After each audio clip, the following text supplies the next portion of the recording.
Hello and welcome to Sport Tonight. I'm Cecilia Omogbe in Lagos. Austin is down with flu, so you can join me tonight. All right, this is what the show is like tonight. We'll be talking about boxing, where you have Anthony Joshua and Francis Ngannou both be competing? Yeah, exhibition bout, yeah, whatever. But it's heavyweight boxing, 10 rounds bout. That's what will be happening in Riyadh in Saudi Arabia on Friday night. And also we'll touch down the African Games in Ghana, Accra, Cape Coast. That's where it's taking place. Team Nigeria, the football team, the Flying Eagles are in action tonight at 9 p.m. They will, at about this time, the game is about to kick off. They're in action against Uganda. And of course, talk about the Four Cornets who will be in action against Morocco tomorrow. And also talk about the UEFA Champions League. And of course, give you updates of the games in Europa League, especially the ones that have just ended. Liverpool 5-1 better against Slava Praga. And of course, you have AS Roma and Brighton. Well, it was a blighted performance from Brighton, where AS Roma had a better one, 4-0. Yes, it's a Thursday, and of course, you know who is usually here on Thursday nights. Yes. Hi. Good to be again on the beautiful Thursday night. We saw exciting games in the Europa League, as I mentioned. Brighton's day was not brightened at all. Not a good day for them. Maybe they went for sightseeing in Rome at the Stadio Olimpico. It didn't turn out well for them. Europa League is getting more interested day by day. And for those asking, but African Games is yet to start. So what's the story about? Don't worry, it's always like the Olympics, that some games start before then. And Nigeria, at least, not the best, but they've done well. They picked up 2 medals. They're chasing 2 more in the men's and the women's team event. But I think we'll get medals this time around. I think table tennis, we've secured 2. More to come. We're waiting for wrestling. We are waiting for even the cricket coach, Tokolo, is talking tough. Yeah. Don't worry, we are the worst-ranked team in the group. But better things are coming out for Nigeria. I like the confidence ahead of the team. This is the type of thing where even if it ends up not turning out well, but don't kill yourself before the tournament that we are useless, we are not good enough. No, build the confidence, build the vibe, let people believe you are. And don't forget, Nigeria have one of the best Scrabble players, so we may end up having the medals in Scrabble. Athletics is there. Toby Amushon missed out in the Glasgow event to focus well for this one. African Games. And then coach has won African title twice. So I think I'm pumped up for the main event to start proper from tomorrow. I think, the game team football, everything is heating up. Come on, bring it on. Yeah, bring it on, right? The African Games. So Nigeria is actually poised for that one. I know countries like South Africa, Egypt, usually give Nigeria a run for their money. From what Bolu has said, it seems, well, we are poised and ready to fly. We'll see what the Flying Eagles will do tonight against Uganda. But that's not where we're starting off with. We're going to be starting with boxing because Anthony Joshua will be in action on Friday night. The weigh-in was done earlier today in Riyadh in Saudi Arabia. Before the weigh-in, a lot of talks. I mean, Tyson Fury was even there. Well, that's not going to be our focus tonight because we can end up talking about Tyson Fury and Ngannou. Remember what happened in their battle with Ngannou? I mean, I thought he won. But Tyson Fury won, but I thought he gave his best. But this particular one, I mean, the score of the weigh-in. But one thing about this score in the weigh-in in Kingdom Arena is the fact that there was not much buzz surrounding it because both of them, you know, both fighters were just, how do I put it? They respected each other. No, not much tough talk. It was just respect all through. That's one thing I love about these two guys. Their talks, everything, all clean. The fact that the African brother speaks a lot, Cameroon, Nigeria, I don't care what... the rivalry in football. But I'm really pumped up for the fight. I can't wait for it to happen. It's almost here. By this time tomorrow, we are getting ready for the fight and everything. Hopefully, it's hard to pick a winner, but a part of me wants Anthony Joshua to win, at least get himself back. He's won 3 straight fights. This is probably going to be one of the top fights because Ngannou, people don't know, started out as a boxer. 10 of his 12 wins in the UFC were through knockout, so he's got heavy punches as well. But it's definitely going to be interesting. But I think it will get more, he has more chance in this fight than he did against Tyson Fury. And the fact that he knocked out the Tyson Fury with stronger chin, it means he can do well against Anthony Joshua. And his trainer, Dewey, is talking tough. He said one thing that, don't worry, he's going to knock out that AJ is going to be in trouble. Whether it's the normal talk before the fight or not, in a few hours, you'll definitely get to see that. Get to see that. But one thing is the mega money showdown. That's what I call this. Although it's big that, I mean, it's tagged as knockout chaos. but it's not knockout chaos, it's the money that is involved in it. So these two guys, no matter what happened, they'll be going home with staggering, amounts of money. I was asking my producer, Irene Woma, what are you doing with your strength and everything? You have been boxing and giving us some cash. I think I can challenge Irene in Saudi Arabia. Let's just go there and have fun. Do you understand? Just have an exhibition game, and no matter what, win or lose, you're going to go home with big money. A lot of money. Yeah, according to The Sun, Ngannou earned a guaranteed purse of £8.2 million before the pay-per-view revenue, and Gates received for the last showdown with Tyson Fury in Saudi Arabia. That was what he got. Remember even that Tyson Fury fight, the money before the fight. Oh, I'm going to fight this man. Yeah. The money he got is more than everything he earned in his entire UFC career. Then add the pay-per-view, add the branding, the sponsorship, TV rights, and everything. This guy is not turning back. All the times that he may come back to UFC, come and do what? It's not going back because the money is fights alone, he's already a millionaire in dollars. He went the distance, throwing about 231 punches in the fight against that Tyson Fury. And according to the calculation, each of that particular punch actually earned him £35,498. Okay, now calculate overall. You know what that means, right? I'm sure if he knew before the fight, he lands or not, just keep throwing the punches. The truth is, I think this is where UFC need to step up. Why? Because in terms of the money what Ngannou is doing, many of their top guys will feel, okay, let me get to that level. And I can also pause. We've seen it before. Conor McGregor did it once, although he didn't go fully. He just wanted to challenge Floyd Mayweather. Unfortunately for him, he lost that fight. UFC need to step because they are making lots of money, And you need to start paying your fighters. There are some fights they pay fighters maybe 100,000 where you make millions from TV rights. I think if they don't step up and start paying fighters well, Ngannou will probably be the beginning of the switch from UFC to boxing. Because boxing just won the fight. They just won the rave. If you can garner lots of fan base, viewership, and everything, you definitely get your money. That's the beauty of boxing. They win not just on the court, on the ring. They still go outside and still win, and that win is probably the most important one. Money. That win. Okay. This one, of course, there's also a guarantee of $8 million. That's before the whole pay-per-view and everything. But let's take a look at the tail of the tape before we listen to both fighters talking ahead of that game. Now, Anthony Joshua and Francis Ngannou. You look at these guys, African brothers. That's why it's been all smooth in terms of the whole fight and everything. 34 for Anthony Joshua, and of course Ngannou is 37, and the height 6'6", he's taller, and 6'4". The reach 82 and 83, just a slight difference. Weight 251 and 271, and the record, of course, is only Tyson Fury. That's the only thing in the heart. And for Anthony Joshua, he has lost 3 fights and 27 wins. Orthodox stance, because he's also Orthodox, nickname AJ and Predictor. That name alone tells you a whole lot about what this fight is going to be all about. It's a knockout chaos. Well, let's listen to what the guys are saying ahead of the bout on Friday nights. Doesn't mean that I control the outcome. I believe in the fact that I'm going to go out there and do my best, and I cannot control the outcome, and whatever the outcome is, I'm going to take it, But I believe in in my determination, in my dedication. I believe in the work that I put in order to have what I want. Every space that I have an opening, I'm going to hit. So don't you worry about where is the key or the clue. So I'm not going to let any stone unturned and any opportunity unexplored. We're not looking past this fight. This is my main focus. So the incentives and all that stuff is just to win. That's it. Just focus on my game plan and what I got to do. The best man will always win. It's not rocket science, isn't it? The best man will always win. But one of the main things I'm looking forward to is showing how good I am. Okay, I love Anthony Joshua. Whenever he's talking, smooth talker. And of course, the fact that he's always clean, more like a gentleman. Gentlemen are actually boxers. The man they are still beating tomorrow. He has no choice. He has to be. Remember, I spoke about how his mom still hits him in the head after defeating Fury. I know. Who the Klitschko brothers. After Mom, I'm the watcher. I'm shut up. I'm seeing your muscle. Things like that. So he's a calm person. I don't think I've ever seen AJ in pre-match pressure losing himself. Even if you push him, he's just smiling at you that, okay, we'll do our business in the court. Because you can do whatever before the fight. If you don't have it in the court, it doesn't matter. So I think I like that from him. And Ngannou is not even used to this life. So you just do what you need to do. Let's get to the ring. The build-up here, I'm loving it. Why? Because Ngannou himself has his fan base from the UFC already.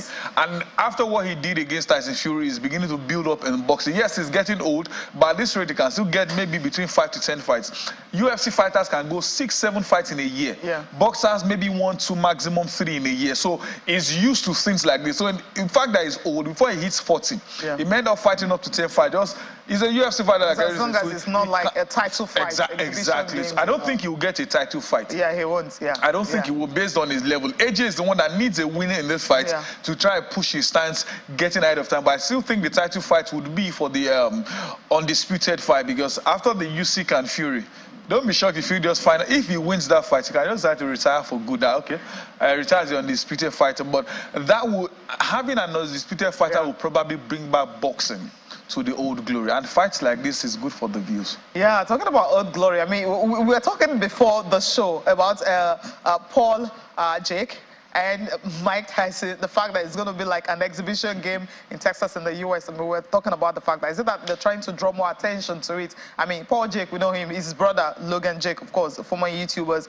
And so the last 2 fights he has had, real boxing, he has won. And now Tyson, how old is Mike Tyson? Like 53? And Paul Jake is 30-something, so like about 30 years older. Yeah. Like, I still want to enter the ring with Tyson, exhibition or not. Oh, no. So Paul Jake is in trouble? The last exhibition fight Tyson had, I can't remember what he was telling us post-match that he felt like he was going to die.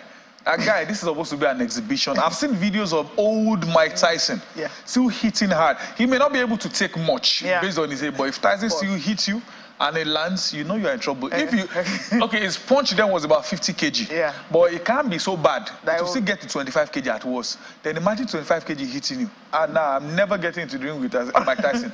Exhibition or no exhibition. Nah. I can imagine that someone who won heavyweight title at the age of 20, the youngest ever. I mean, that's a big one for Mike Tyson. We'll keep our fingers crossed and keep you updated what's coming up from that one. All right, let's leave boxing and quickly go to Accra, Ghana. Yes, the African Games, it's the 13th edition. We'll just take a look at the sporting events that Nigeria will be taking part in. Yes, table tennis had started, won 2 medals already, a bronze medal and also a silver medal. The football tournament is starting today. Flying Eagles in action against Uganda, of course, before the 4 continents will be up against Morocco on Friday. But we're going to take a look at all the 25 sports that Nigeria are taking part in. Yes, arm wrestling leading the pack with 15 athletes in arm wrestling, and then of course track and field, that's where you have 50 athletes, usually the highest because of the numbers of events there. Then you have badminton, you have 12 players. Basketball 3-on-3, only the female 4 players are going for this one. Beach volleyball have 4 players. Boxing, we're going to be having 11 boxers. Of course, you're having some players actually making their debut, at some boxers making their debut at the African Games. We'll flip over to all other events. Chess, you have 4 players. Cricket, 15 players. Cycling, 12 cyclists. Hockey, you have 32 players. Football, of course, 40 players. You know the reason why. Handball has 14 players, and this one.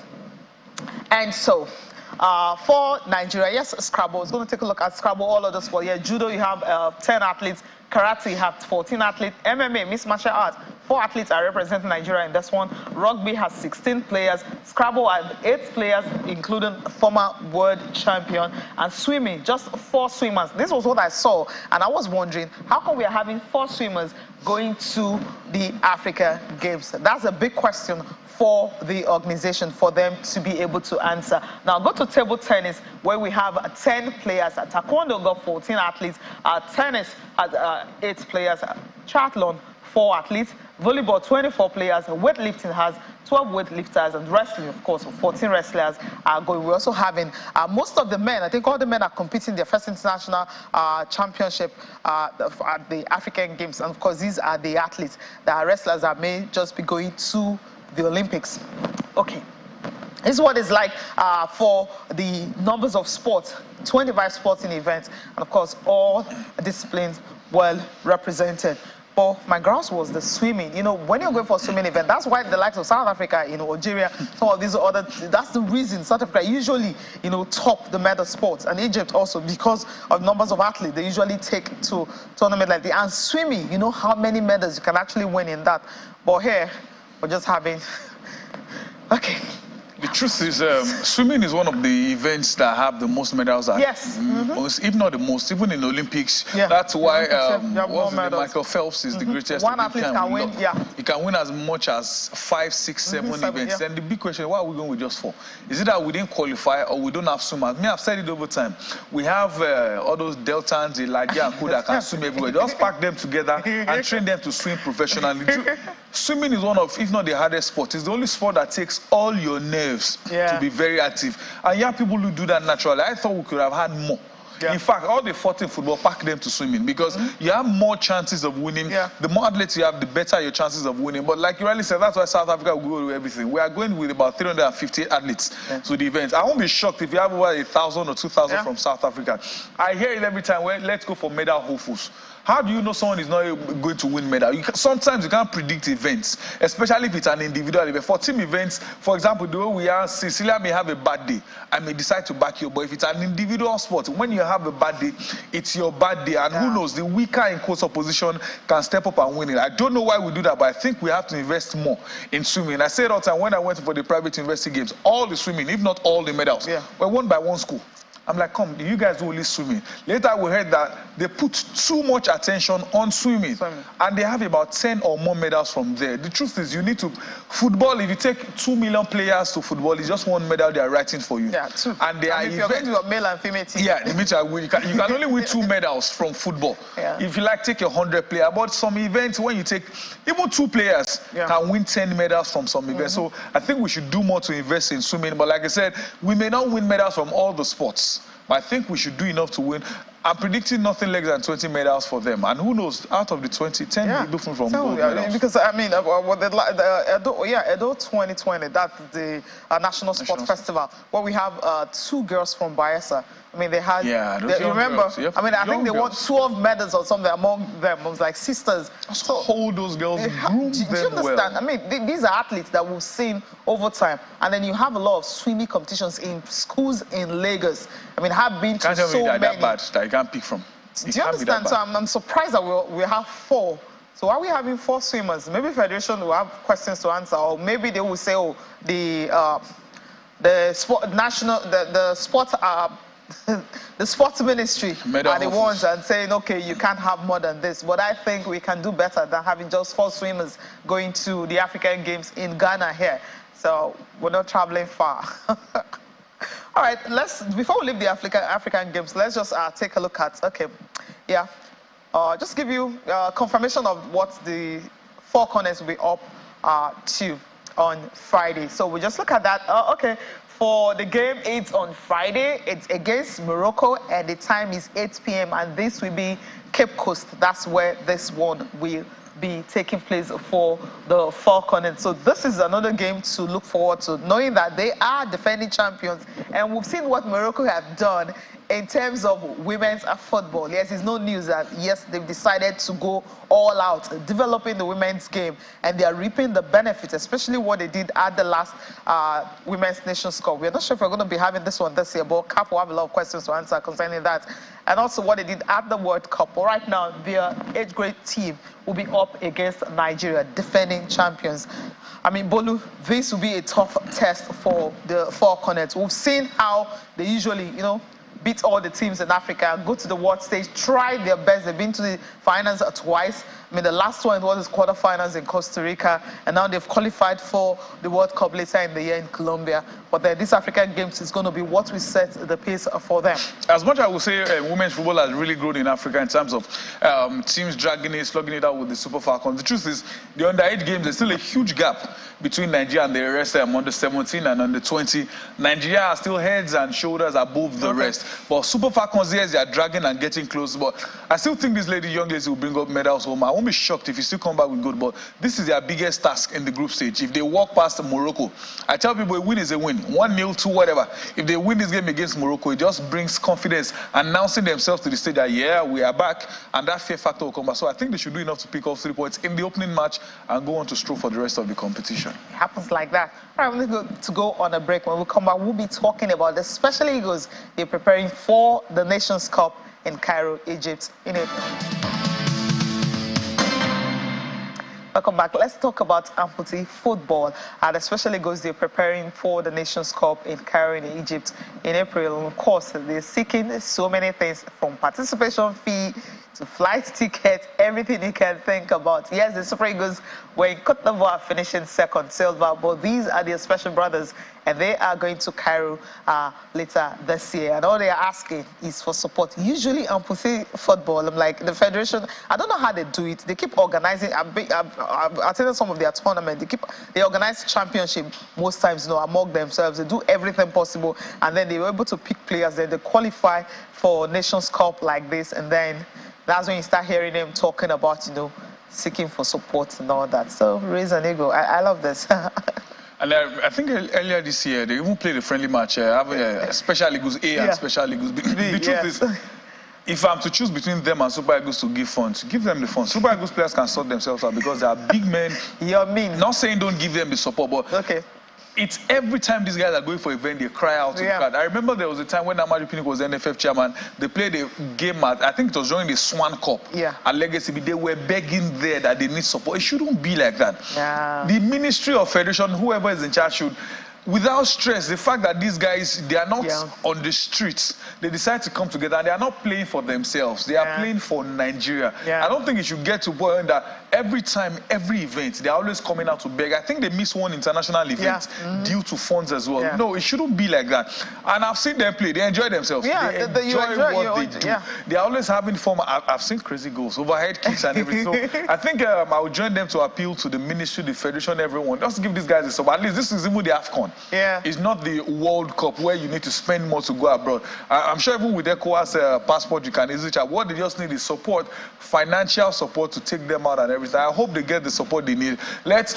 Let's have fun with them. Let's enjoy and support them. And I'm sure people will definitely be willing to cover the events when hopefully they get the funds they need to travel at for the event. Participation fee to start with. I mean, that's where we're starting off with. Participation fee, for instance, if they don't have that, they can't even participate. Yes, that's how big it is. You have teams like Morocco, Senegal, so many African teams are participating, I think about 15 in all, that are participating in this Nations Cup in Cairo, Egypt. So they want that. And also, whenever they are organizing championship, they don't actually ask for money. They just do these things themselves, sort it out. But when it comes to the international, of course, the continental championship, that's where they need the support. And that's where the ministry have to come in, and those who can actually sponsor them can actually come in this one. But let's listen to the president. Yes, I mean, we talked about some of the games that they usually play. These are the Special Eagles. They've done a whole lot for themselves. So it's now left for us to actually support them after taking themselves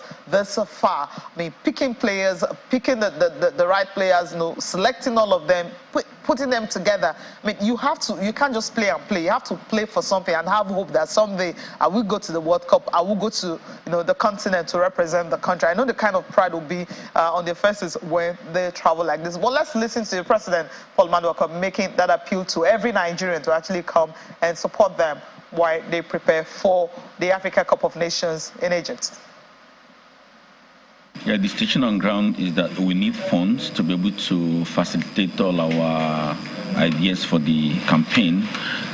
We've been able to assemble a very formidable team that will do Nigeria proud. What is left for us is the funding for us to be able to have an even participation in Cairo. We are looking at funds for us to be able to pay the participation fee. We're also looking at funds for us to be able to pay for the airfares. Then the logistics in and around Cairo, it's also very important. We are using one stone to kill two birds. One is we are going for gold. We are going to, by the special grace of the kind of squad we have at the moment, we are going for victory in Cairo. Then there is also qualification selection for the World Cups. So we want to also, once we qualify for the semi-final, we will have automatic ticket to be at the World Cup, which is going to be in Egypt, in Morocco in 2026. The first ever Women Amputee World Cup is going to be held in Morocco in November, not in Morocco, in Colombia in November. And during our championships, we've been able to recruit some female players, you know, that will be able to go and represent Nigeria at the World Cup. And being first of its kind, any country that is able to get a very good team, we make history to be the first ever country to win the first ever Women World Cup. So Nigerians are not also lagging behind in that aspect. We've been able to, through our technical crew, to assemble very good female players. There are not much. We have more of male amputated players, but the few female we have, there is a lot of dedication and devotion to training, and I will pray that before the World Cup, they will be exposed better to be able to represent Nigeria well and do Nigeria proud. Yeah, I love the fact that he talked about the women. So the Women's World Cup is coming up later this year, November, and that is a big one. And then they're putting a women's team together to also go for that. So there's so much they're doing. They're not just focusing on the men, they're also focusing on the women. And so these two championships coming up this year, the Nations Cup for the men, the World Cup for the women, is going to be the first ever Amputee football for women. So why can't Nigeria be there? And the only way they can make that is if I'm making a special appeal also on their behalf, because I love what they're doing. The fact that they don't cry out all the time. It's only when it's needed. So it's something. So they are doing so much. And so that's why Nigerians need to actually get behind them and ensure that they attend the tournament. Not just attending the tournament, but also be comfortable. I mean, talked about traveling, logistics. These are some of the things we've seen where, you know, athletes go for competitions, so you have to wash your jersey overnight and stuff like that. Yeah, it happens. Yeah, it's no joke. Yeah, it happens. We've seen it. It happens. And then you don't have to, like, maybe, I don't know. There's a whole lot going on, but they just need to be comfortable. That's what they're asking. I mean, traveling allowances and stuff like that will come with the championship. Hopefully, they get the help that they need. Especially the women. And I think we're discussing about why they have a federation. It feels like their seriousness increased sort of since the federation. It's not all before their demands, appeal, everything always used to go directly to the NFL. But now having the federation can easily go straight to the ministry direct. And there's nothing bad if the women qualify for the first ever Women Amputee World Cup. And believe me, in a month or thereabouts, they will gather their team. I don't know how they do their findings. I don't know where they get their sources from. I remember when they started boom, in a month. When they did screening, you see people. It means there are people who want to be involved. And when I'm involved, probably leaving what I'm doing behind. It means there should be an incentive. And if they get this thing, I'm not saying pay them as much as you're paying the Super Eagles or Falcons or whatever. No. If you are giving Super Eagles, if you give these guys even $10 daily allowance, we are Nigerians. If you give them 1,000 daily, so long it's constant and it's consistent, they just want to represent Nigeria and play with the whole. Because if these guys go to the World Cup or Africa Cup of Nations and they do well, some of them can get signed with clubs abroad, and definitely their lives will change for good. So please, we are all begging, just give them support. We are not saying choke them or do it. Just give them the little support you can, and I'm sure the guys will give their best to represent Nigeria. Yeah, they will, because they always do. That passion that you see in them is something that really kind of infectious. It's something you just want to tap into and enjoy that fun. All right, this one is a special one. I mean, when Lionel Messi, when the father used that napkin to sign his first contract with Barcelona at 13, I believe they never knew what was coming. But this time around, how much is that napkin going for? It's going to go on auction in the US, in New York. You know, usually when you have that promised Barcelona contract, on a napkin is up for option right now. To the untrained eye, it might just look like just another used napkin, but that serviette is expected to fetch up to $635,000. Okay, and that was the springboard to greatness at Barcelona for Lionel Messi. I think that will be the starting bid. I'm sure that thing will get to at least $1 million because some people just see that, oh, okay, just have a monument at home and everything. I remember Adele saying she has the chewing gum from Celine Dion. She framed it and kept it at home. Remember the captain's band Cristiano Ronaldo threw away? It's been auctioned as well. So sometimes here we see it as Makawai. The handkerchief Lionel Messi used to wipe his tears when he cried. The auction. So some of you guys just see it as a monument to keep at home, museum or something. I think that contract thing will go for nothing less than $1 million. It just shows the things many people appreciate. You may think something is with levity. That's why I laugh at the cap guy. that was angry. I think the story was Manuel Neuer forgot his wallet in his cab. Yeah. Then he drove about 200 kilometers or they're about to give him. And Manuel Neuer, instead of giving him money, he just gave him his own signed jersey. Yeah. Then the guy was angry at it that way. He didn't give him. I'm like, guy, if you auction this thing, you earn nothing less than 100,000 euros or whatever. So those guys see those things as very important. A contract signed by Lionel Messi, in a tissue, I would just frame it and put it in my house. So I think that, don't be shocked, that thing will go for nothing. And in America, not even in Europe, those guys can do crazy things. And soccer crazy right now. The interest is something else. And by March 18th, that's when the bidding will start. So if you've got the money starting from $635,000, you have to put in to see if you can get that napkin. It's up for auction and also up for grabs. Let's listen to, the rationale behind this, why they're auctioning this, and how it came to be. In case you've forgotten the story of how Lionel Messi signed that Barcelona contract at the age of 13. This is a very, very special napkin. It is the very first unofficial contract between FC Barcelona and Leo Messi, written in December 2000 at a tennis club. 3 soccer executives got together and were discussing whether or not how to sign Messi. And the father was getting antsy and said, we want to move along. And so to just make sure that everyone is on board, Charlie Rexach asked for a piece of paper, and the waiter brought along this napkin. And then he spelled out that he and Barcelona would be committed to signing Messi on December 14, 2000. And right after that, the official contracts and papers were drawn, and the amazing thing is that the agent, Gaglioli, actually held on to the napkin and thought this would be just a wonderful memory of that signing, not really knowing what kind of career and world stardom for Messi actually started in that very moment. So it is the conception of a soccer genius and a relationship between Barcelona and Messi that really is documented here. I mean, what a story that is for Lionel Messi and the father. I mean, none of them thought this will happen. But I love the fact that they actually kept that. And how many people would think about, okay, yes, it's a contract, you can keep it, but after maybe he turns, like when he signed the professional contract, they could have decided to just throw it away. But the fact that they kept it up till this moment, and Lionel Messi is now in the US, I mean, playing football, MLS side, I mean, I don't know, it's amazing, like the way people actually put attachment to things like this, man. It's amazing. It's not even a promise contract. Exactly. That's what I'm great. It's not even a proper contract. No, it's a promise. Okay, please sign my Sunday. Okay, we will sign him. Write it down. Let's be sure. Okay, yeah.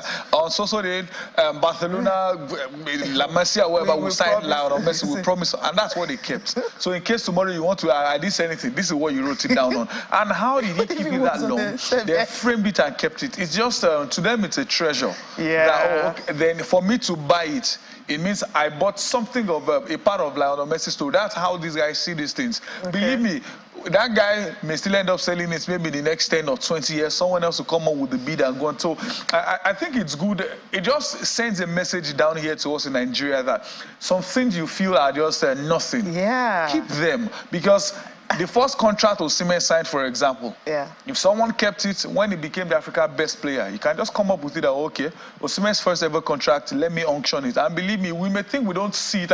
If they don't buy it in Nigeria, someone in Naples will buy it. Of course. So Naples, I think it's a message to us as well that some things we see that it's useless, it makes no sense. Tomorrow can be different. It can really be different. I mean, when I was listening to this story, I'm like, okay, I mean, that's springboard to success. We all started. I mean, like you said, they didn't even know he would be a superstar like this. They all decided to keep it there. Like, okay, this boy is growing. Back then, playing with Ronaldinho was the biggest achievement of his career. Yeah. Playing with Ronaldinho, then from Ronaldinho to becoming the superstar, winning the first, second, third, fourth, fifth Ballon d'Or. So I wish I can be the one to keep it, not buy it. Okay, maybe you have to groom a player that he can actually keep like that. All right, let's touch down on the UEFA Champions League. We'll talk about the games that were decided on Wednesday, especially with Manchester City leading 3-1, and they decide to replicate that at Etihad and trust Erling Haaland also on the scoring sheet for that.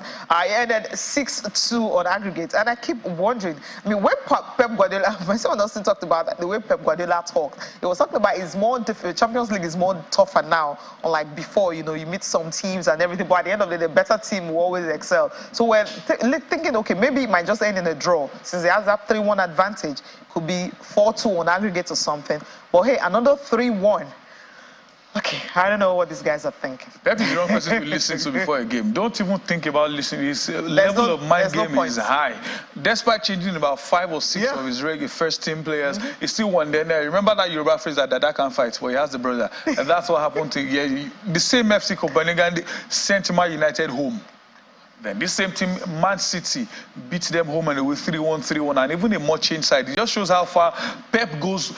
I think Pep has grown to a level that I just want to win. Yeah. Not gonna the days that he wants to win anyhow. He doesn't think so much anymore. And now the way the team plays, irrespective of who plays, it's like plug and play. Yeah. If you replace A with B, B will do the same thing A does. B is not as skillful as A.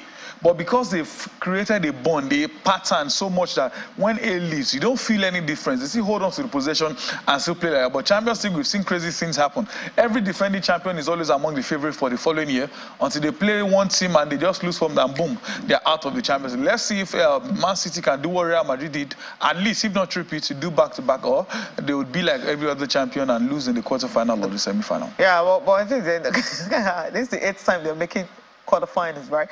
We'll see where they will go from here. But let's listen to Pep Guardiola talking about that game. Performance, knowing that it was cool after 1-3, the people expect a lot of things, but I know how difficult it is. And for one more year, we are in the best 8 teams in Europe. And next Friday or next day, when is the draw? I don't know what it is. Next Friday, so we'll be there. And happy, incredible, happy still we are in all competitions. But in the same time, every time is okay, a dream to be here. I said to the players, maybe you are not enough. For me, every time group stage goes through, wow, because I know how difficult it is. People say, no, how difficult it is. And go to the finals, Copenhagen, okay, so it's fine. You think about that, it's fine. I know how difficult it is. How difficult is it? 6-2. I don't know how difficult that is. But the one particular coach who understands the difficulty in this one is Jakob Nystrom. That's the coach of Copenhagen. He's just 35. I mean, it was because of football injuries that made him not to play so much. I mean, he went through the youth rank, started with the team, but injuries was all over the place, and then he couldn't really fulfill his wishes. But now he's the head coach of that team, and he's really proud of the players, no matter the scoreline. 2 seasons in a row, and I think they are like just getting better. Individual, they are, you know, top players. Both those who are on the pitch, those who are on the bench. But the flexibility, but at the same time the structure they have, collective-wise, is amazing. And then what I also take with me after playing City now in 2 games is they work hard. I'm extremely proud. I think we did everything we could, and I think we have deserved to play those 2 games because I think we were the second best team in the group with Bayern Munich, Manchester United, and Galatasaray, with no doubt. I'm not proud of the first game we played in Parken because I think we were too far away from the expression that we really brought us to the round of 16. But there was a game against Manchester City where we hadn't played competitive games for 2 months. Not playing football for 2 months, that may also have affected the performance against Manchester City. But even if you're playing football every day, when Manchester City are on their day, top form with all the players, I think it's hard for any team to actually defeat them. That's who they are, and that's what they do. It's a good ride for Copenhagen, right? I mean, they made this far, a group that had Bayern, that had Manchester United. They were able to make it out, finish second with Bayern Munich, who also, I mean, they had a good run also in their own. They knew what they needed to do, beating Lazio 3-0. But another game that got our attention was the Real Madrid and Leipzig. I mean, you were expecting, yes, they won the first leg 1-0 away from home. And then Santiago Bernabeu, you're expecting Real Madrid to like maybe roll over. Although Carlo Ancelotti was saying it wasn't over. So I now felt, okay, maybe the tax fraud issue might just be a distraction. But he said after the game that it wasn't a distraction. But somehow, it was a bad-tempered game. That's a summary of it, with flyings of red cards that were given to Vinicius Jr. and everything going on, and of course the Salah goals and everything. But hey, and then in a draw. After seeing the lineup, I said to myself, what is Carlo Ancelotti cooking? Although he said in himself that if he had the chance to continue the game or play the game again, he would never put up the same lineup because he went for literally all midfielders. Normally he plays, if he's going for two up front, it's supposed to be Rodrigo and Vinicius, or maybe sometimes bringing Joselu to start. Yeah, just recover. But when I saw Jude Bellingham, I said, okay, maybe you go back to 4-3-3, Bellingham playing as a first line. But it just didn't work out yesterday. People said Real Madrid's best player yesterday in the game was Openda because he could have scored lots of goals. And the only reason I think Real Madrid and the quarterfinal has to be the young Andre Lunin. In the first leg, he made 9 saves alone. In the second leg yesterday, he made lots of saves for them to remain in the Champions League. But it's Real Madrid. They don't, all the games they've won in the Champions League, they don't even play well. They just find ways to win. And like I tell people, the most important thing about football is win. I like Pep style, the tiki-taka, but the only way to play football is to win. And Real Madrid have found out that they qualified, which is the important thing. Next leg, they may lose at home and go to Gucci away. Yeah, very, very. It felt like if Leipzig had scored the second goal, they may have gotten the third. But Real Madrid are used to putting people out there. Do you remember when they went to beat Juventus away from home 3-0, and they came in the second leg and considered 3 at home? But late penalty still helped them. So they've just found ways to win games, irrespective of the result. Their own is just, we want to qualify for the next round, but they need to find a way to start playing better. Because now, since they won the first leg, they've drawn 3 games and won just once. So they have to find a way to get back their rhythm, or else they may not go far in the Champions League. Yeah, I think it's too much thinking, because when I saw the lineup, as you mentioned, I'm like, what's he cooking? Wasn't trying to do. I mean, are you underrating Leipzig? I mean, he said it wasn't over. I mean, when they were 1-0, I mean, that's dangerous. No more away goal rules have been ruled out. So it's not as if you have that advantage for you. And maybe he wasn't respecting Leipzig. That's only what I can use. You have to play all midfielders. Yes, we know Jude Bellingham can score, Vinicius can score, but sometimes you just need that, natural scorer that can actually help with those goals that, that was being missed every time. Because even the midfield they wanted to control. It felt like they could not even control that midfield. But even his change, I know the old guns still did well. Toni Kroos, he raised the bar. When Modric came on, he still maintained that standard. But overall, it was a poor performance from Real Madrid. But an interesting thing, it was their 122nd anniversary. So their fans probably wanted a difference. But the only thing they could celebrate was we've qualified for the quarterfinal. Now they will be waiting for whoever they will play in the next round and see if they can put up a better performance. It feels like the league is almost a gone game for them. Now the focus has to be, can we do the double, or our focus to just be to win the Spanish league? All right, let's see if we can take a look at the Europa League, just games that were decided earlier in the Liverpool, the 5-1 victory. You also have AS Roma also having a good run in their own. Okay, if we can do that, then we have to leave the studio. Thank you so much for coming on the program. It was a pleasure being here. All right, thank you so much for watching. I'm Cecilia Mogbe. Have a good night's rest.